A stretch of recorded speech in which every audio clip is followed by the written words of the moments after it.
here, but they've got high-powered rifles. That's why we're going to try and figure out what we're going to do here. Wait till they run out of gas or ammo. That's affirmative. Get your shotgun out immediately. They are firing several rounds, numerous rounds.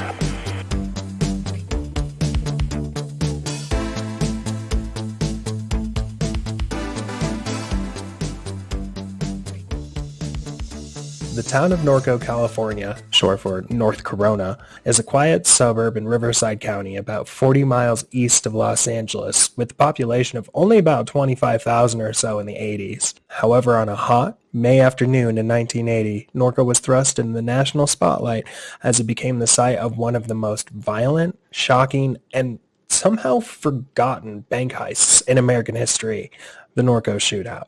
The marriage of California's law enforcement and news agencies wasn't as established then as it is now, meaning the events of Norco are often overshadowed by the North Hollywood shootout, which occurred 17 years later, which, don't get me wrong, also absolutely crazy, but it is wild to me that Norco is nearly forgotten. The events of Norco are so wild that if it were made into a movie, it literally wouldn't seem believable. In fact, it was made into a movie for TV called Rapid Fire. It came out in 2006.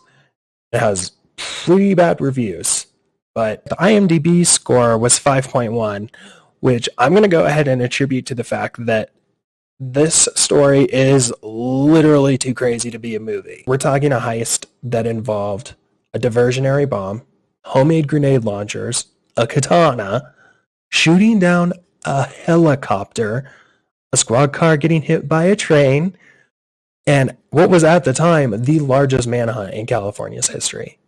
So today, almost exactly 43 years from the day that the robbery occurred, I want to talk about one of the reasons why LA's news crews are so well equipped to capture ongoing crime, and to highlight some of the deficiencies in law enforcement's weapons and tactics in the 1980s.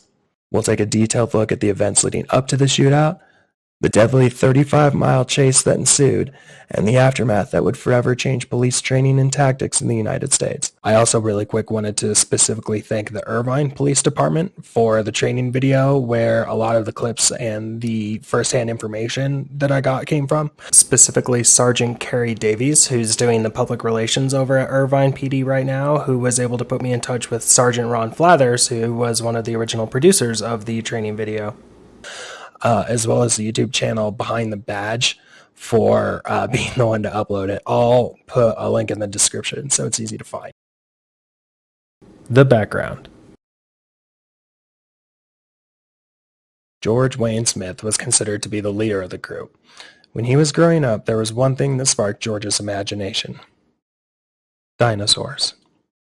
At least in an interview he gave to a podcast called Norco 80 back on February 21st. George had been in the Army Artillery for only 2 years before being honorably discharged, but he brought his explosives knowledge with him. George worked as a parks maintenance handyman for the local area. However, he was also an outspoken anarchist and survivalist. He started building his arsenal after leaving the military. In that same interview, George mentions, "It was never an intention when I first started arming myself that it was to rob a bank and to grow marijuana." We'll get to that. "I was arming myself because I knew eventually that we would fight the Soviet Union. I was convinced of that." George was initially married to his high school sweetheart, Rosie, since 18 years old.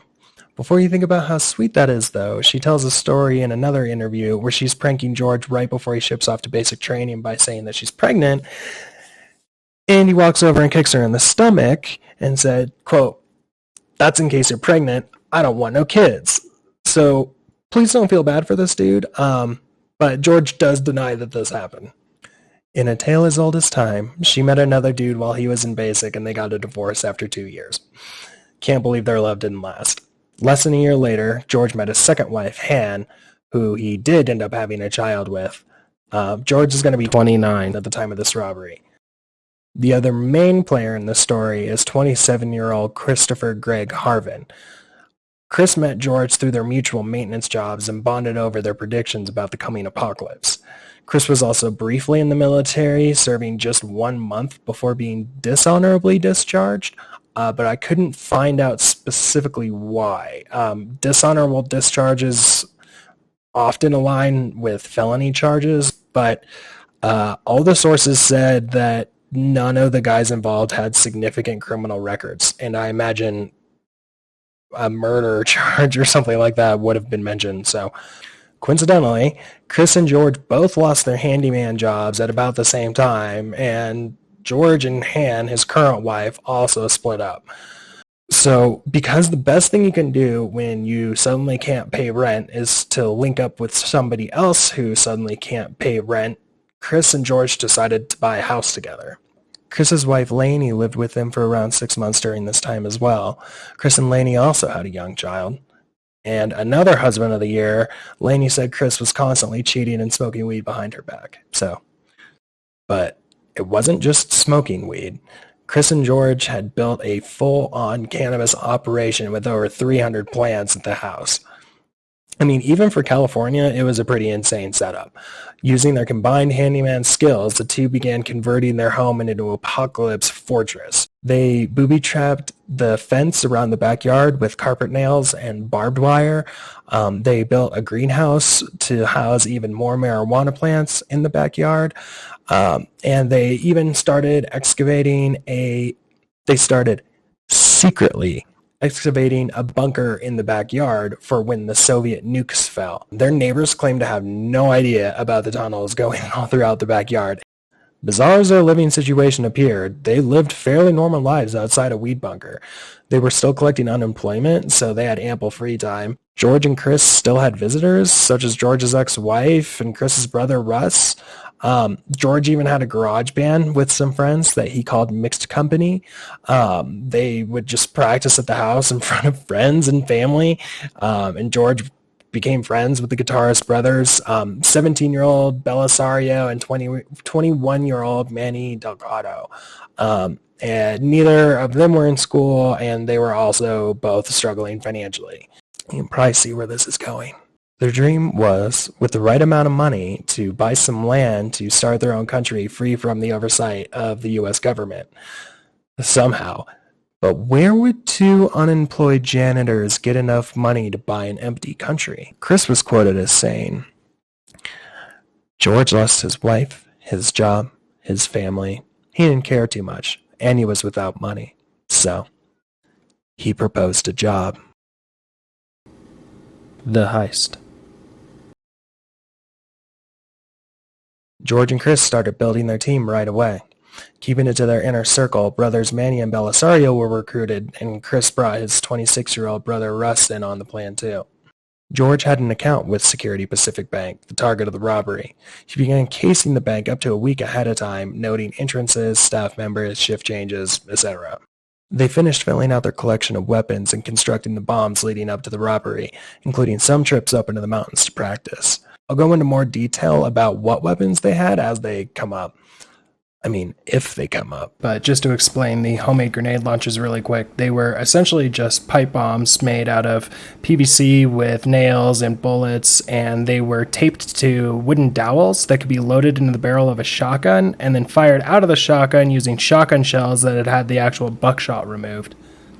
One of the bombs that they built was designed to be attached to a gas main on the south side of Norco. The building was under construction and unoccupied, so the intent was just to create a diversion to send emergency crews in the opposite direction of the heist, basically. Unlike the North Hollywood shootout, this was not a group of bank robbers who were prepared to go down fighting.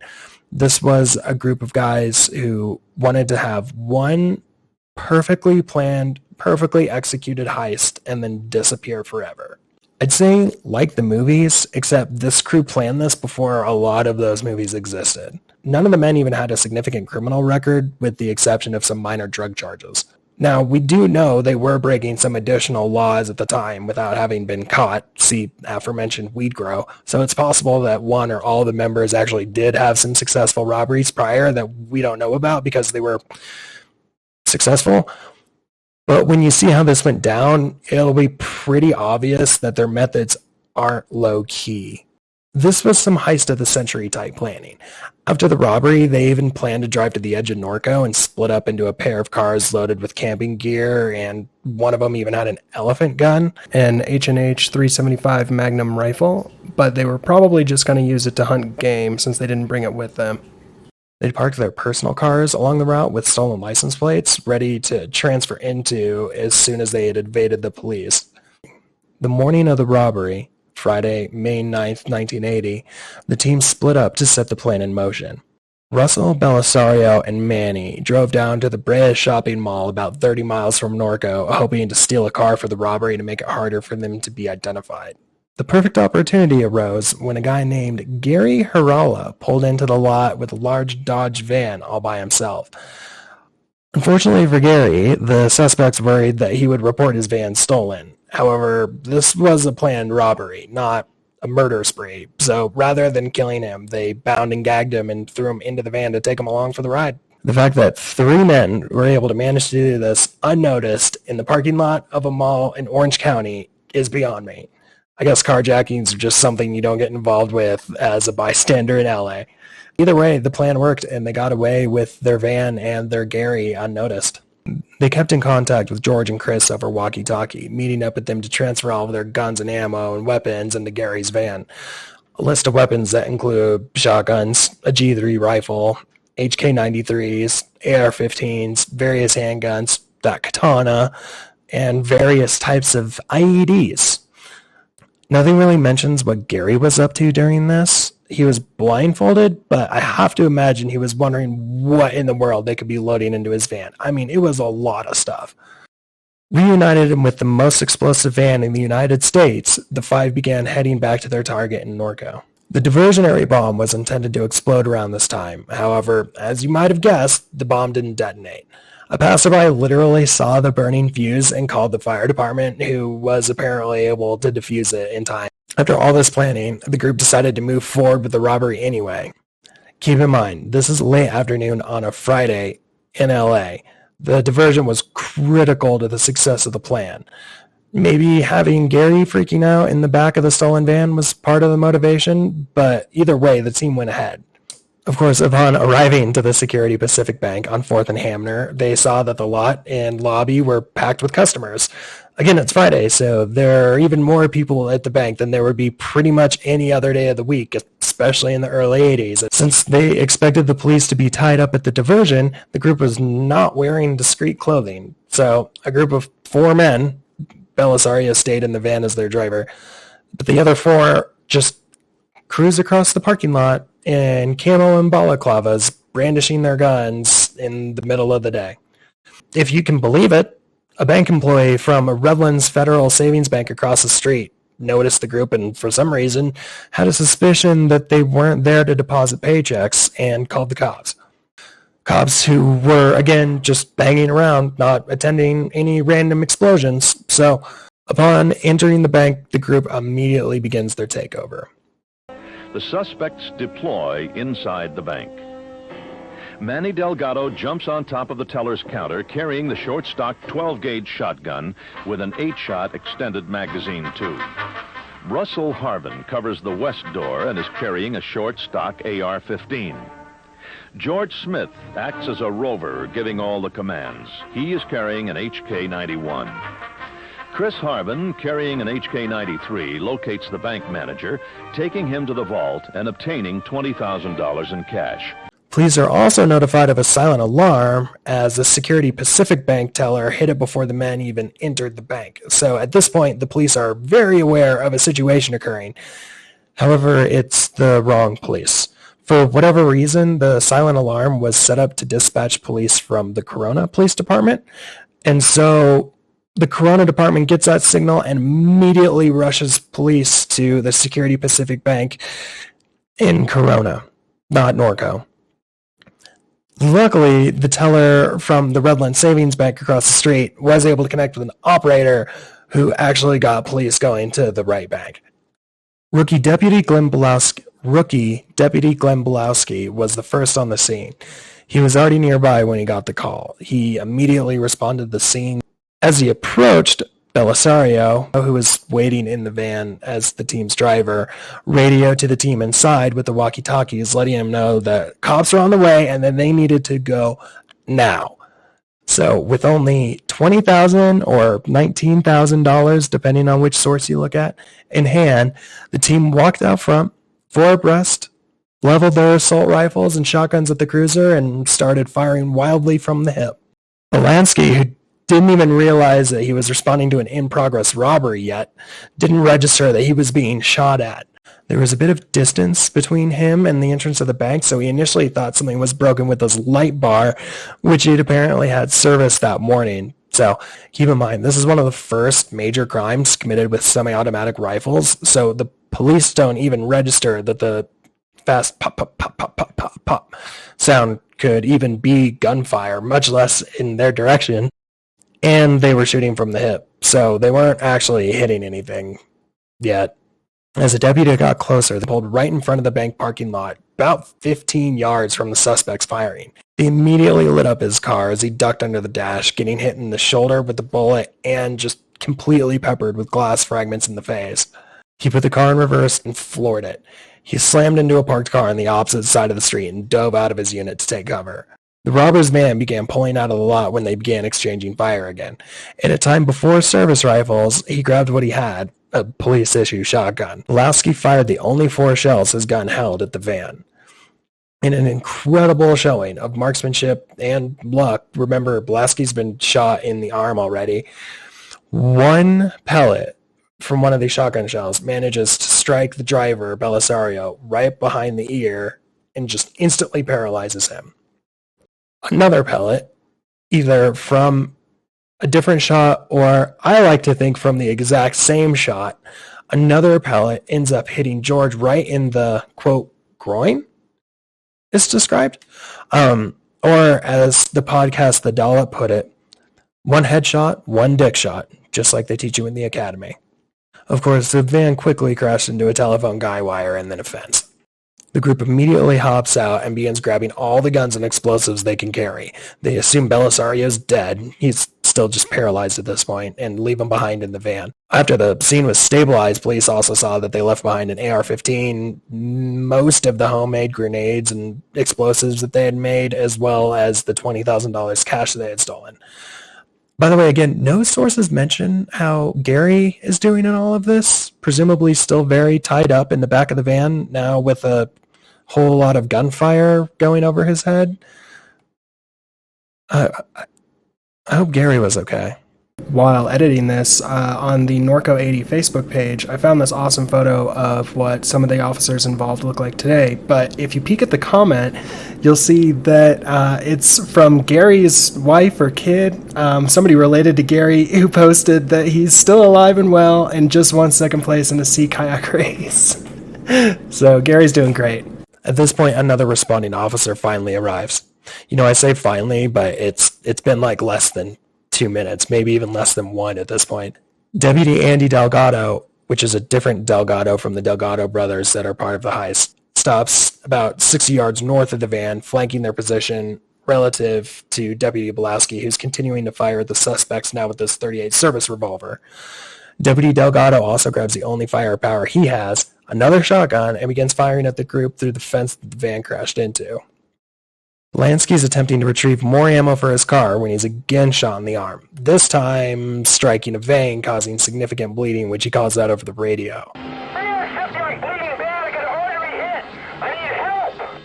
Another officer, Deputy Chuck Hill, also arrives now, coming from 4th up from behind Belansky, and the suspects turn their fire on him. He quickly serves down an alley perpendicular to Belansky. The suspects take the brief lull to run over to a yellow International work pickup stopped at the red light with the intent to steal it.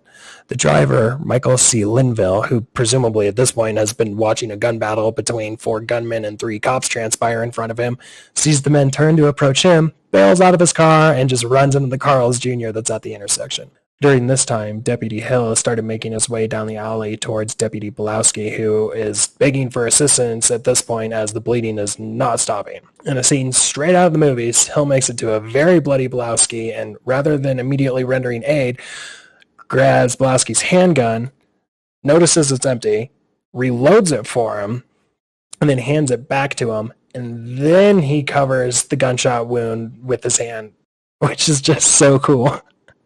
Hill then runs back to his car, drives back over to Belansky, and transports him directly to the Corona Community Hospital. Belansky's car was found with 42 bullet holes. With the first and the last officer leaving, Deputy Delgado is the only remaining officer on scene. He's still firing on the suspects, but he's too far away for any of the shots to be effective, not to mention he's also being fired on, and the first of the explosives are starting to be thrown. However, officers responding from Riverside PD, Riverside Sheriff, Corona PD, and the California Highway Patrol are closing in. Around this time, Costa Mesa police helicopter Eagle spots the scene on its way back from another call and is also able to grab a few aerial photos, but has to continue back for fuel and can't stop to help. The chase. The yellow International pickup, now driven by Chris Harvin, takes off north down Hamner. He crashes into multiple drivers as he runs red lights tearing down the street. Responding Deputy Darrell Reed was approaching from the opposite direction, heading southbound, when he encountered the fleeing suspects heading his way. Trying to limit the amount of pursuing officers, the team opens up on Deputy Reed and strikes him in the back of the knee as he swerves away. He called it over the radio in a clip that really demonstrates the chaos of the scene. Hamner and Flashman. Hit the leg! Where are they going? Quit yelling. Calm down. Which way are they going? Shoot from the back of the truck. I'm heading for the hospital. 251, 10-9, your traffic. He was headed for the hospital. 259. I've been rolling Belansky to the hospital also. 259, copy. Around this time, the truck passes a spot where they'd parked their personal cars, probably scoping the scene to see how hard it'll be to swap over.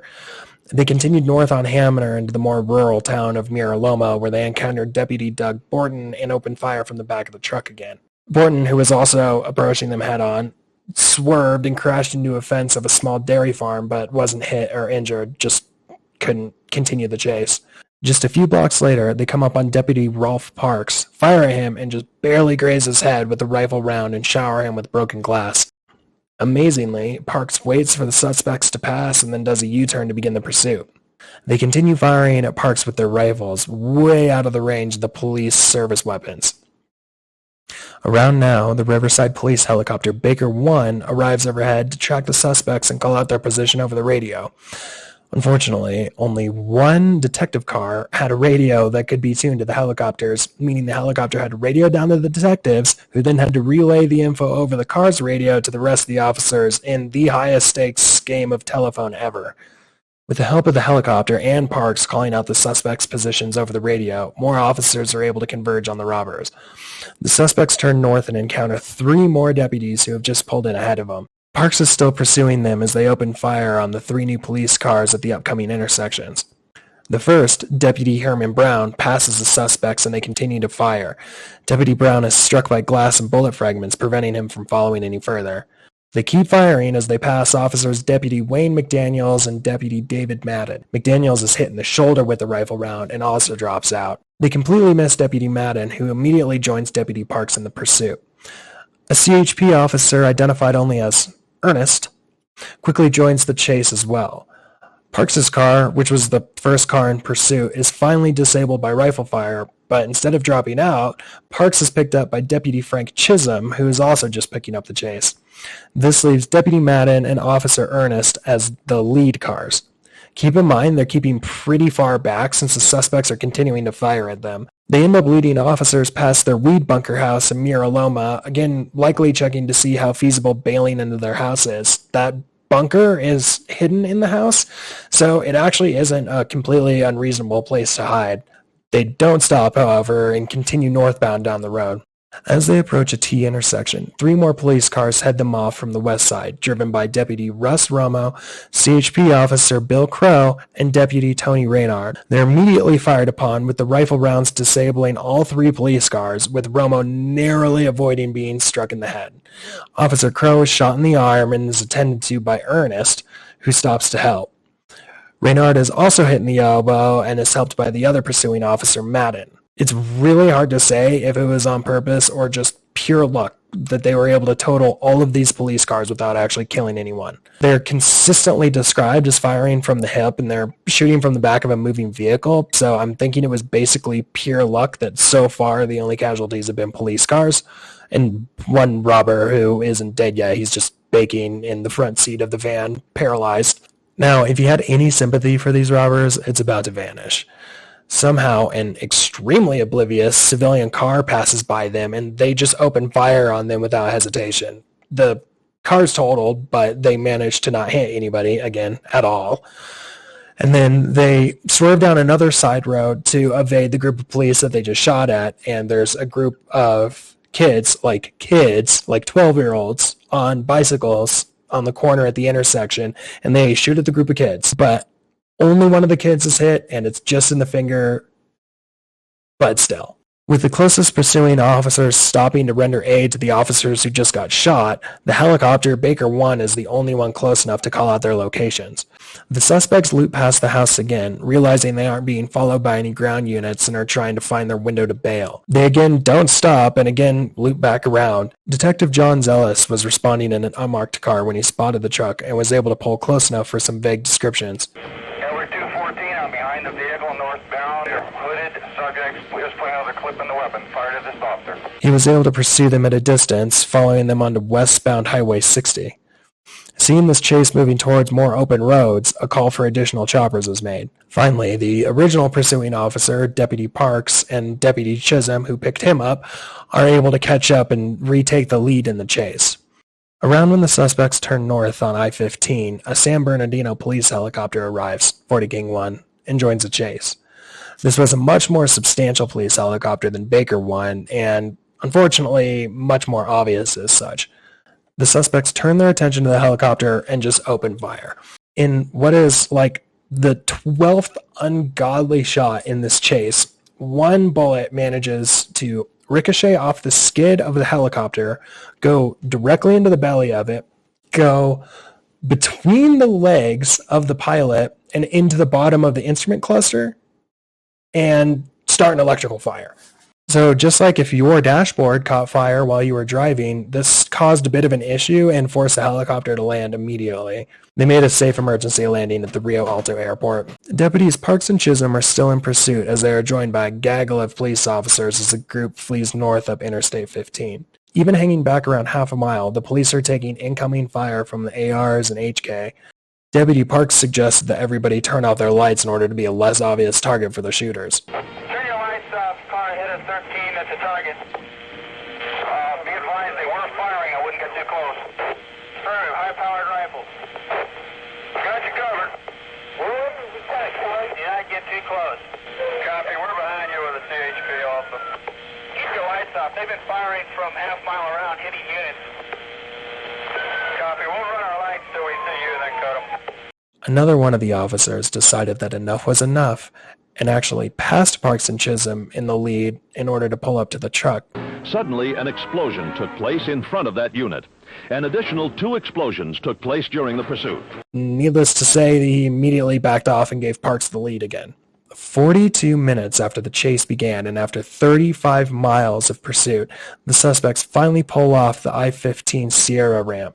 The suspects had decided to skip a few more critical steps of their plan, such as getting their bug-out bags from their cars, and headed straight for the San Bernardino National Forest.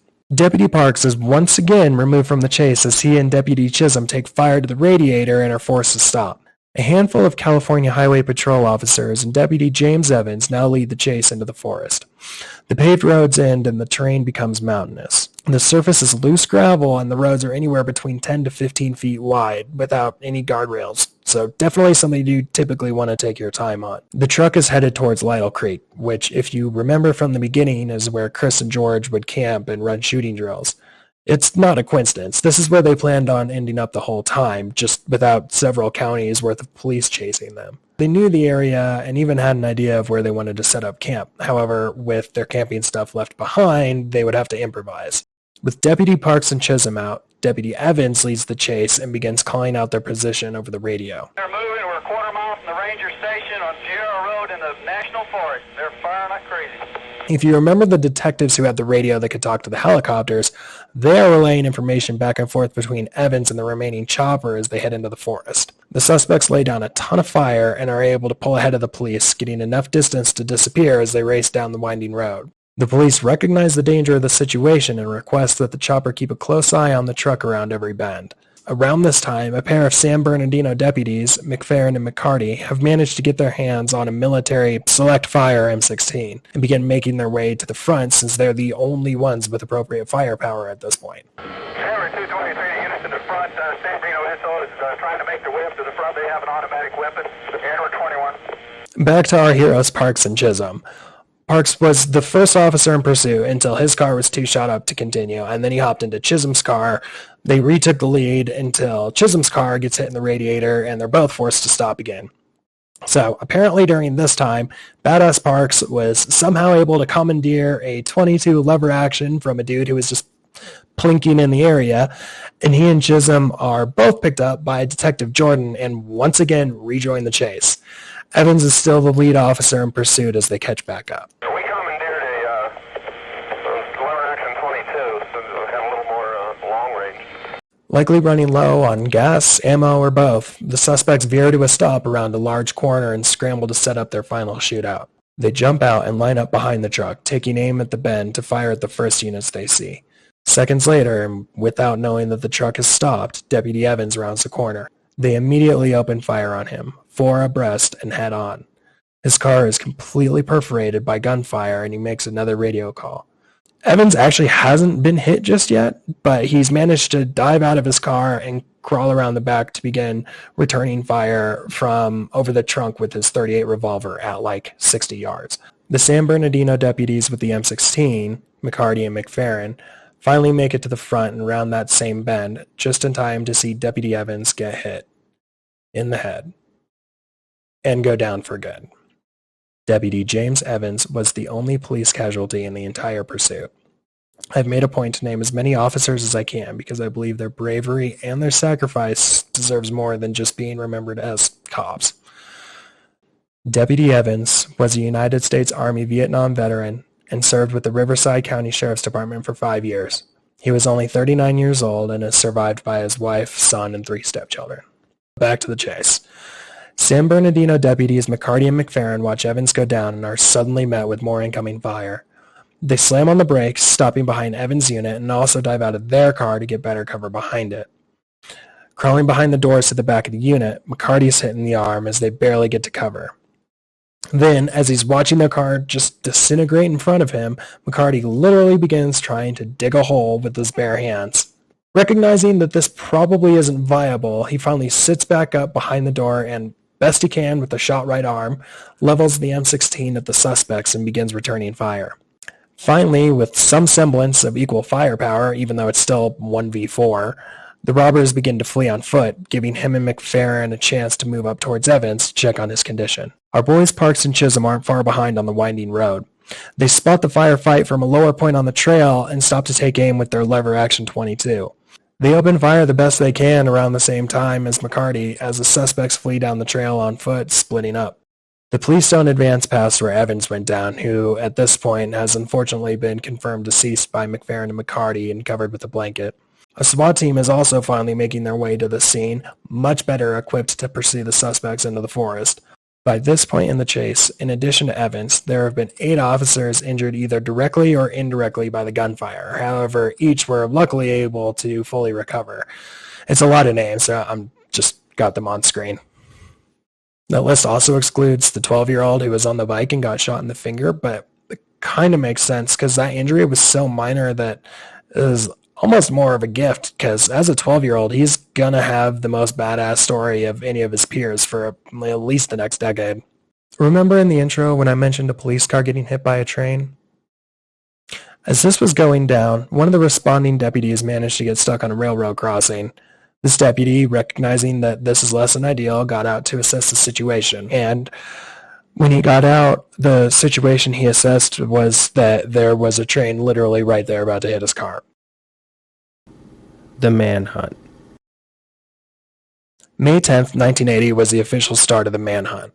Remember that the robbery itself took place after 3 p.m. on the 9th, and the pursuit lasted over 35 miles. So by the time SWAT arrived on scene, properly equipped for a manhunt in the mountains, the sun was setting. Due to the extreme threat the suspects posed, SWAT was forced to wait until morning or risk losing more men to gunfire in the dark. I do enjoy picturing all these fully kitted SWAT guys arriving fashionably late and then just kind of looking at the sky and shrugging.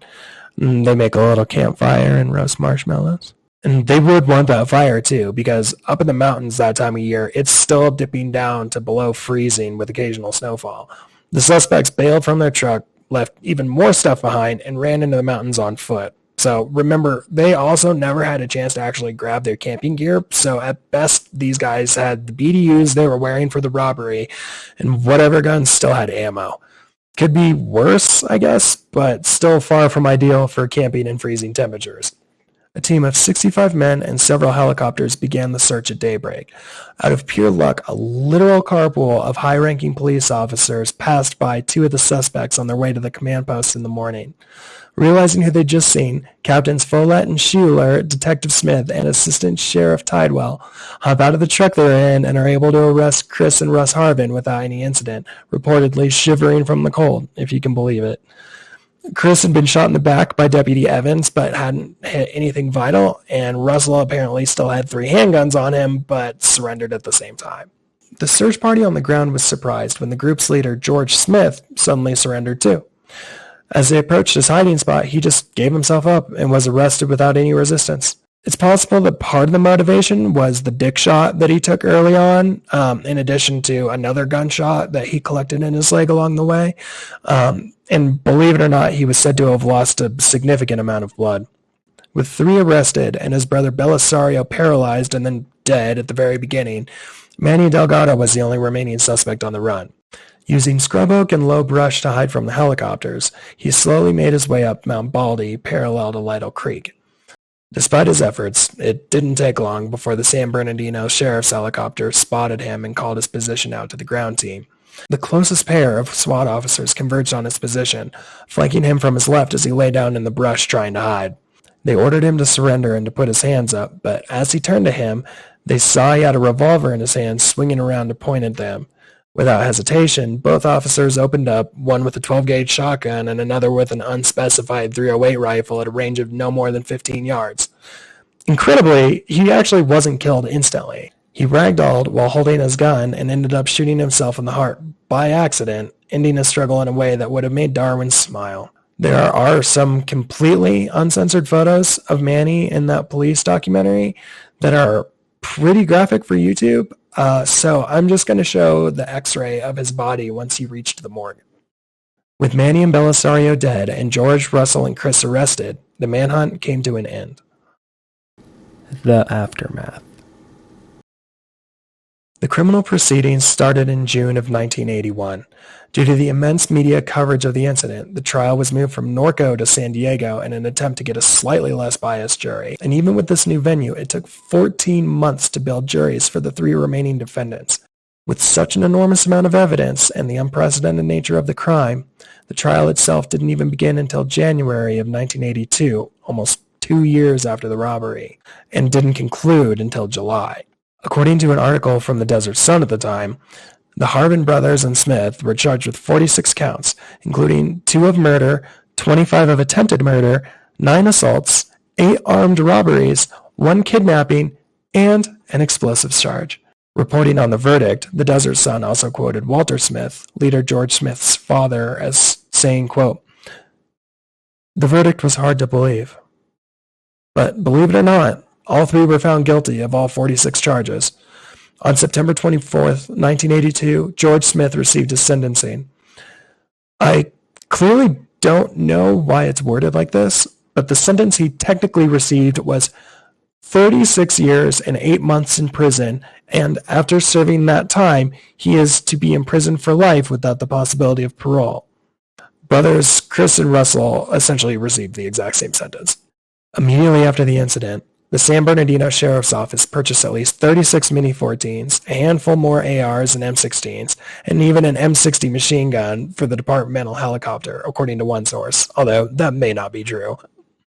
Combined with the North Hollywood Shootout 17 years later, President Bill Clinton signed into law the 1033 program in 1997, which allowed the Department of Defense to send surplus military gear to police and sheriff's departments across the country. Chris Harvin is now 7 years old and is still imprisoned in Vacaville, California.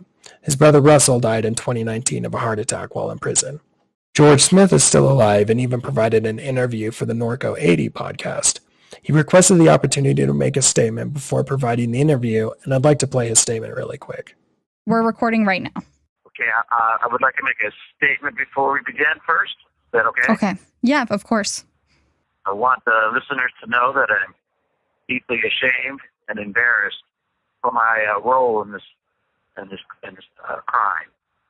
First of all, and I've kept my silence because I was thinking this thing would just go away. But obviously it hasn't, and there are things that should be said to the Delgado and Evans family for this ultimate tragedy for them. That I wish the situation were not so, and I ask their forgiveness for that. I'm glad for the opportunity, and with that, thank you, Antonia, for this forum to be able to say this. I'm ready. I think the way he started that interview is actually a pretty good way to end this video. Thank you so much for listening. If you liked, remember to like and subscribe. I'm obviously brand new to YouTube, so every single one of those helps tremendously. And thanks again for watching. If you have an idea of anything else like this that you want me to cover, or not like this, you want me to cover, let me know. Bye. In review of the Norco bank robbery, several key training points and considerations should be addressed. Never become complacent when responding to in-progress crime calls. Observe danger signs present and take the necessary safety precautions. Disciplined use of the radio is of the utmost importance to officer safety and survival. Common sense tactics must be employed by officers pursuing suspects with high caliber and automatic weapons. Field officers must realize they are not adequately equipped to engage suspects such as these. Observation and the taking of a defensive position by pursuing field units is the only sound alternative available in situations such as this tragic incident.